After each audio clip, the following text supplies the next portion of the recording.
Doutora Janaína, quero relatar aqui, assim, para corroborar com a denúncia subscrita por Vossa Senhoria, pelos doutores Miguel Reale e pelo doutor Hélio Bicudo, a tipificação da situação. O presidente da República assinou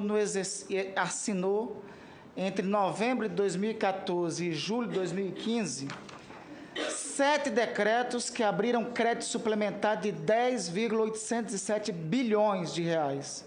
Isso destaca-se no cenário de crise econômica e queda da arrecadação. Esses decretos, quando foram assinados em 2015, o governo, é bom que se destaque isso, não havia enviado ao Congresso Nacional o projeto que reduzia a meta fiscal daquele ano. Os 4 decretos, também que não foram também numerados, como Vossa Senhoria já assinalou, foram publicados antes de 22 de julho, quando o governo propôs a alteração da meta, que só seria alterado posteriormente.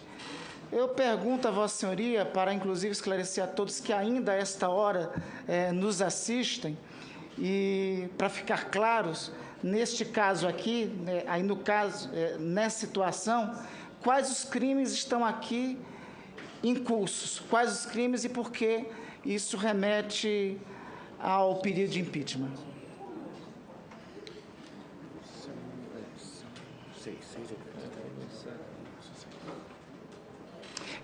Eu completo depois na réplica, senhor presidente. Com a palavra a doutora Janaína. Vossa Excelência falou especificamente dos decretos. Os decretos, abrir esse crédito suplementar sem autorização do Congresso, existe uma proibição expressa na Constituição Federal, no artigo 167. É uma proibição da Constituição Federal. Ao lado dessa proibição, existe a tipificação desta conduta como crime de responsabilidade. A lei que tipifica os crimes de responsabilidade é a Lei 1079/50.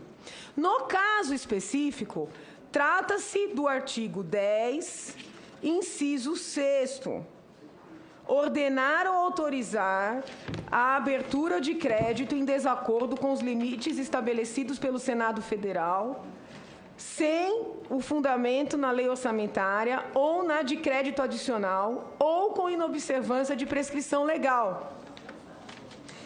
E tem alguns comportamentos aqui em que a presidente poderia ter cancelado, vamos supor, eventualmente fez um primeiro, errou, foi avisada. Ela teria o poder de tomar uma providência e não tomou.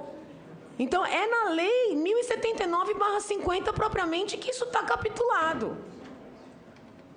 E Vossa Excelência até me permite complementar perguntas de outros parlamentares, porque não foram os decretos que geraram objetivamente o rombo. Os decretos foram uma maneira da presidente poder contornar o rombo e continuar gastando. Porque, pelo artigo 9º, esse artigo para esse pilar da denúncia, ele é importante. O artigo 9º, aí já não é dessa lei, é da Lei Complementar 101/2000, que é a Lei de Responsabilidade Fiscal. Esse artigo 9º diz o seguinte: olha, gestor, chefe do Executivo,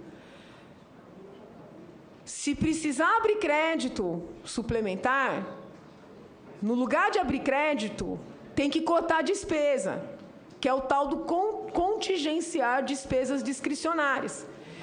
Então, a presidente tinha a alternativa de cortar despesas, mas ela não queria, porque estava num momento até de transição, final de um mandato, início de outro mandato. Como ela não quis cortar despesa, e tinha onde, porque o que mais tem é gordura nesse governo para cortar, ela baixa os decretos. Baixa os decretos, usurpando o poder desta casa. Então, não sei se eu respondi Vossa Excelência, mas é aqui que está a capitulação. Obrigado. Agradeço imensamente Vossa Senhoria pela descrição. Vossa Senhoria acaba de expor as razões porque também será necessário pedir o impeachment do vice-presidente Michel Temer, porque a relação, o que eu descrevi ainda há pouco, foram atos cometidos pelo vice-presidente Michel Temer. Aliás, para ser mais específico, esses decretos que citei, assinados pelo vice-presidente Michel Temer, em 2015, apresentaram um volume 3 vezes superiores aos decretos assinados pela presidente Dilma.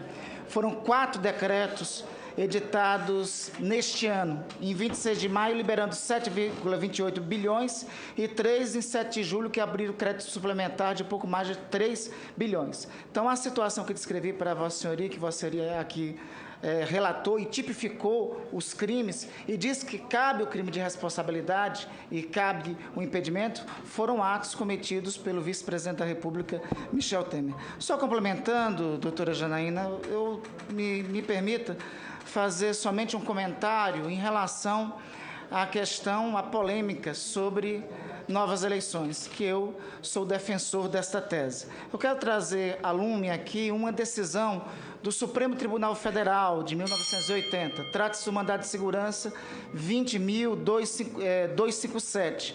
Este mandado de segurança tratava em relação a a prorrogação de mandatos de prefeito e vice-prefeito naquele período. Mas o princípio alegado contrário à realização de eleições, seja a presidente caminhando proposta de plebiscito para cá, seja a presidente caminhando proposta de emenda constitucional ou proposta de emenda constitucional de autoria do Congresso Nacional, o princípio que estaria, em tese, sendo ferido seria o princípio constitucional da temporalidade, da periodicidade dos mandatos. Eu quero só, assim, lembrar que esse princípio já foi, em uma situação similar, na história republicana, o Supremo Tribunal Federal entendeu que esse princípio não era afetado, não era infringido. E, por fim, doutora Janaína, no diálogo aqui, ainda há pouco, Vossa Senhoria destacou que a presidente incorreu em 2 crimes comuns, um do artigo 359-A do Código Penal e o outro do artigo 299 do Código Penal. Vossa Senhoria poderia especificar na matéria onde ocorreu os crimes contra a ordem financeira, conforme prevê o artigo 359-A do Código Penal, e onde ocorreu o crime de falsidade ideológica por parte da senhora Presidente da República, ou, bom, agora no caso também o Vice-Presidente da República, né, porque foi a situação descrita por Vossa Senhoria. Com a palavra, doutora Janaína. Excelentíssimo senhor senador Randolph Rodrigues. Com relação aos decretos do vice-presidente, e eu quero deixar claro que eu não conheço o vice-presidente pessoalmente, não tenho nenhuma relação com o partido dele, e ele não me constituiu sua defensora, e eu respeito o trabalho, que eu soube que é um colega também que pediu o impeachment do vice-presidente. A única coisa que eu quero ponderar é que o vice-presidente normalmente assina documentos na ausência do presidente por delegação. Se esse pedido chegar aqui, Vossas Excelências vão apreciar, não me compete, não sou advogada do vice. Mas ele, ao que eu pude apurar, assinou esses decretos por delegação da Presidente da República, que já tinha dado uma linha. Mas isso é competência de Vossas Excelências. Diferentemente do que ocorre com a Presidente Dilma, na documentação do TCU que eu analisei, das pedaladas bilionárias não escrituradas, não há nenhuma referência ao vice-presidente. Então, quando questionada pelos jornalistas, digo que não entendo que o conjunto é suficiente, é porque não há o tripé de crimes continuados, intercalados entre si, e ele assinou esses documentos por delegação. Agora, não me constituiu sua advogada, não tenho nenhum relacionamento com ele. Se o pedido chegar aqui, Vossas Excelências serão competentes, como são competentes agora. Então, Vossa Excelência me perguntou sobre o 3... Na verdade, não é só o 359-A e o 299. São o 359A, 359C e o 299. E esses 3 artigos não têm a ver com os decretos. Eu tentei deixar isso claro no início. Os decretos são crimes de responsabilidade. Esses artigos estão correlacionados com...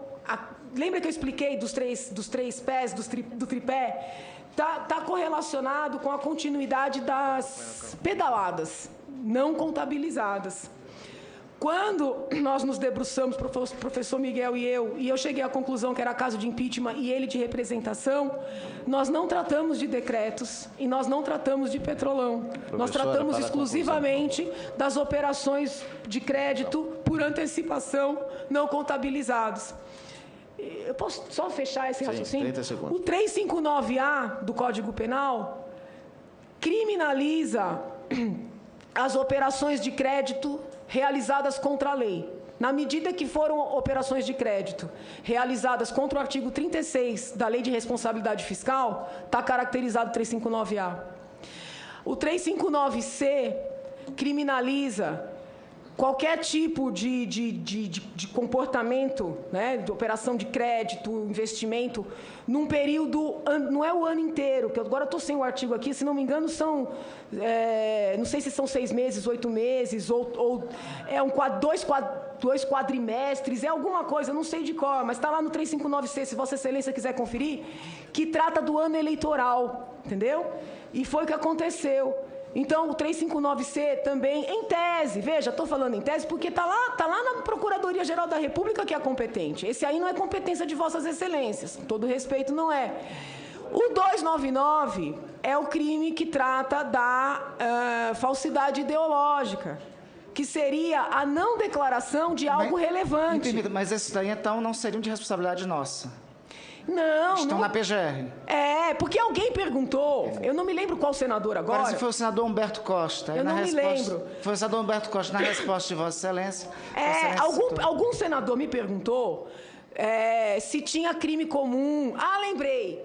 Acho que foi a senadora Gleice, que disse assim: quem é competente para ver isso tudo aí é o Ministério Público e o Supremo. A senadora disse isso. Aí eu tentei explicar que, na verdade, existem figuras do crime comum e figuras do crime de responsabilidade. As do crime comum que há, então, por exemplo, pedaladas há, entendeu? Pedaladas há. Professor Miguel representou lá, na Procuradoria. Aí que eu citei para explicar esse paralelo, 359A, 359C e 299. Conclua, doutora Janaína, por favor. Esses aqui não tem nada a ver com os decretos, não sei se ficou claro agora.